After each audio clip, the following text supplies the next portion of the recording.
This method works even if the app is missing or not opening. First, open the Microsoft Store from the bottom taskbar.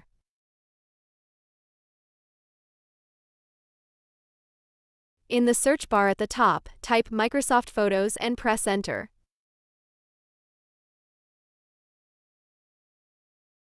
From the results, select Microsoft Photos. Make sure it's the correct one from Microsoft. Now click the Get button. The download will start immediately. Just wait a few seconds for it to finish. Since I already have the app installed, it shows the Open button for me.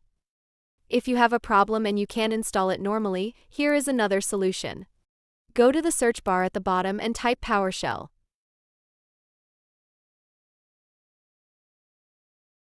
Right-click on Windows PowerShell and choose Run as Administrator.